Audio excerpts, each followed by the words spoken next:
El desarrollo del ser humano. Hace miles de años, en algún lugar del África, empezaron a desarrollarse los primeros seres humanos.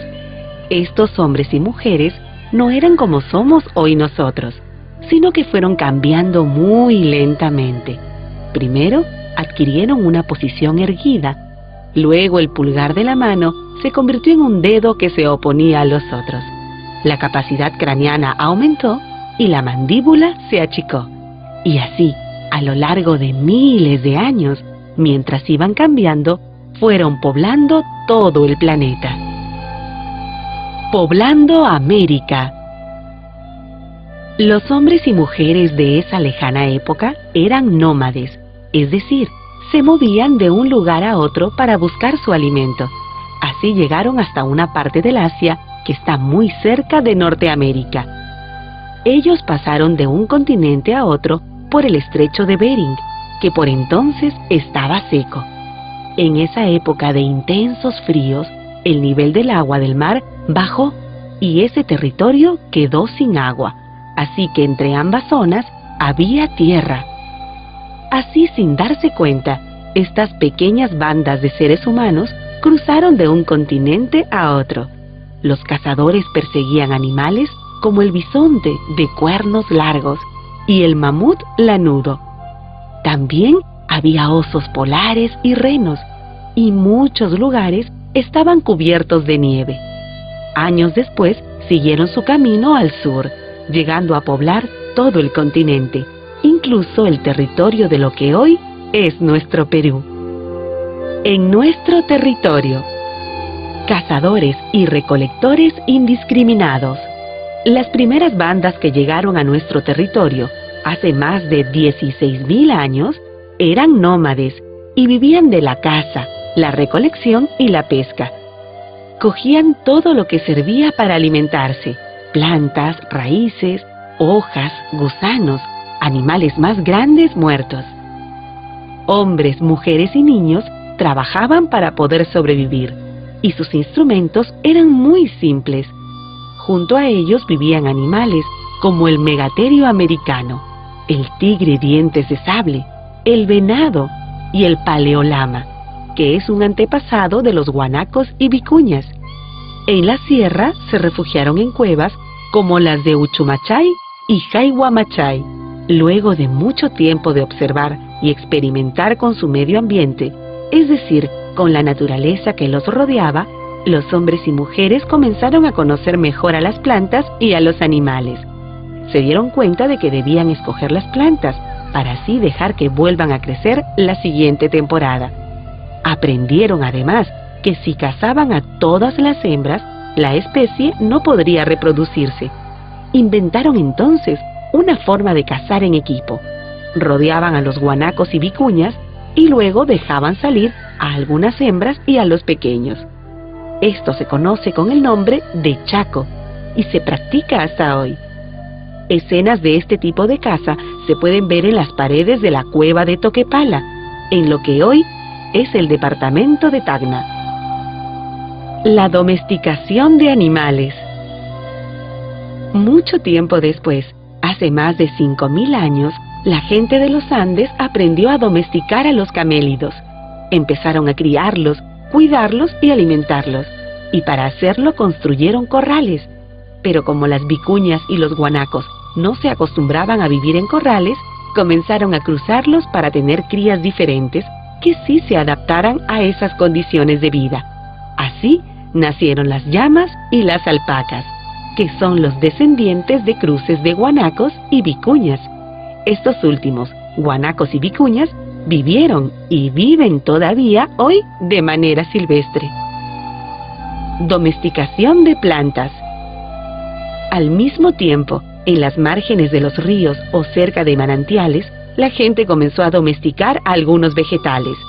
Al experimentar con las semillas y con las plantas, dieron vida a nuevas variedades que ya no vivían en un medio natural, sino en uno construido por la gente.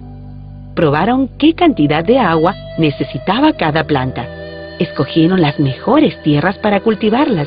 Aprendieron a sembrarlas. El frijol y el payar fueron algunas de las primeras semillas domesticadas en nuestro territorio. Y fue la gente que vivía en la cueva de Guitarrero, Ancash, una de las primeras en domesticarlas. La pesca. La gente que vivía en el litoral aprendió a utilizar los importantes recursos que ofrece nuestro mar. Al comienzo, ellos recolectaban mariscos en la costa y agarraban peces con las manos. Luego, los paijanenses, que vivían en la zona de Lambayeque, fabricaron unas puntas con las cuales cazaban a los peces. Unos siglos más tarde, los costeños fabricaron anzuelos con las espinas de los cactus y con conchas. Y mucho tiempo después, cuando ya se había inventado el tejido, empezaron a fabricar redes. Con estas redes, la pesca se desarrolló muchísimo. Manejando la tierra, el agua y el clima. A pesar de que la gente había domesticado muchas plantas, todavía no podía producir la cantidad de alimentos que necesitaban. Para mejorar las tierras donde cultivaban, secaron pantanos, sacaron malezas y piedras y aplanaron y removieron las tierras. En algunos lugares construyeron en las laderas de los cerros sencillas terrazas de cultivo, con el fin de aprovechar mejor el agua. Empezaron a construir acequias muy simples. Para saber cuándo iba a llover, cuándo los ríos traerían más o menos agua, cuándo debían empezar a sembrar y luego cuándo cosechar, comenzaron a elaborar calendarios que les permitirían observar con más cuidado la naturaleza. Algunos se volvieron expertos astrónomos. Rica herencia en plantas domesticadas. Nuestro territorio se caracteriza por tener diferentes ambientes. Por eso la gente de las distintas regiones pudo domesticar alrededor de 180 tipos diferentes de plantas.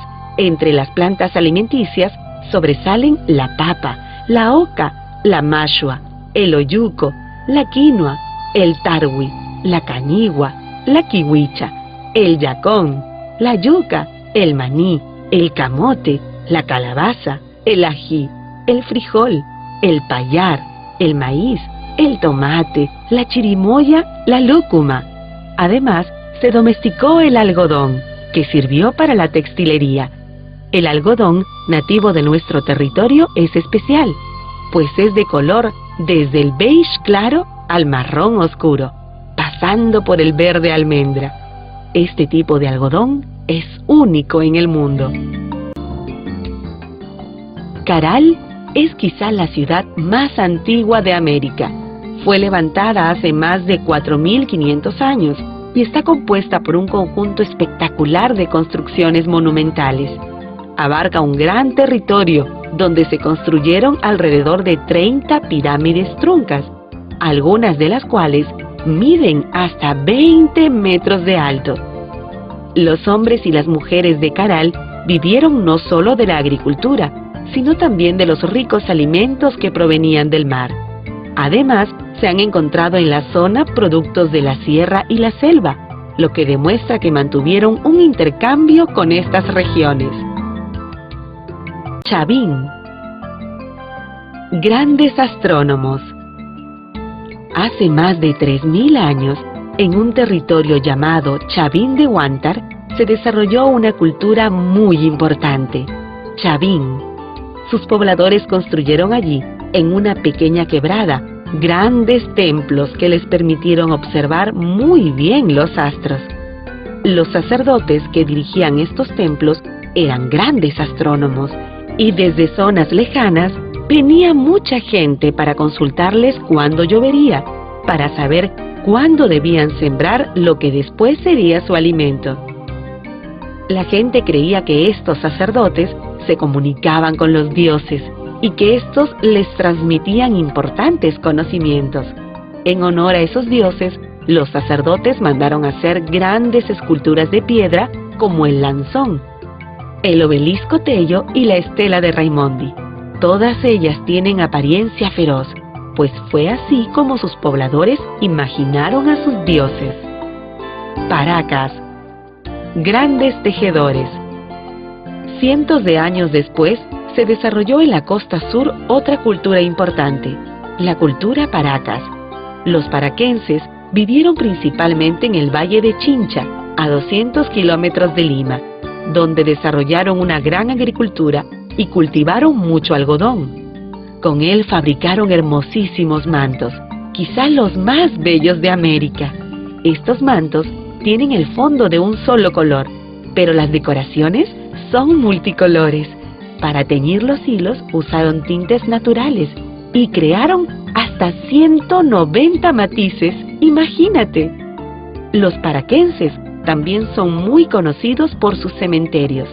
Dieron gran importancia a los entierros, pues rindieron excepcional culto a los muertos. El muerto era depositado en una canasta y envuelto con numerosos tejidos, de manera que formaban un fardo que adornaban con collares, brazaletes y plaquitas de oro. Incas y el Tahuantinsuyo. La de los incas fue la última gran cultura que se desarrolló en los Andes antes de la llegada de los españoles. Fueron grandes conquistadores y lograron tener bajo su control un enorme territorio conocido con el nombre de Tahuantinsuyo. Tuvieron su centro en la ciudad del Cusco, a la que consideraban sagrada, pero ocuparon áreas de los actuales países de Perú, Ecuador, Bolivia y Chile. Heredaron conocimientos de las culturas anteriores e incluso los mejoraron. Fueron tan buenos organizadores y productores que los españoles se sorprendieron de los depósitos llenos de alimentos que encontraron al llegar. Pachacútec. Luego de ser reconocido como nuevo inca, Cusi Yupanqui cambió su nombre por el de Pachacuti, que significa el que renueva el mundo. Se dedicó entonces a reconstruir el Cusco y a darle una nueva organización. Así se convirtió en la figura más importante de la historia incaica, al punto que se le considera como el inca que remodeló el mundo. Fue por esa época que se iniciaron las conquistas, es decir, la expansión incaica. Con Pachacútec, los incas terminaron de controlar por completo la región del Cusco y conquistaron el altiplano. Expansión inca por reciprocidad. Los incas conquistaron un inmenso territorio utilizando la reciprocidad o alianza. Al llegar a una nueva región, el inca iniciaba una relación con los curacas del lugar. Entonces se celebraba una fiesta en la que el inca les entregaba los regalos que traía con él: ropa de lana, hojas de coca y muyu, una concha que tiene su origen en las costas del Ecuador.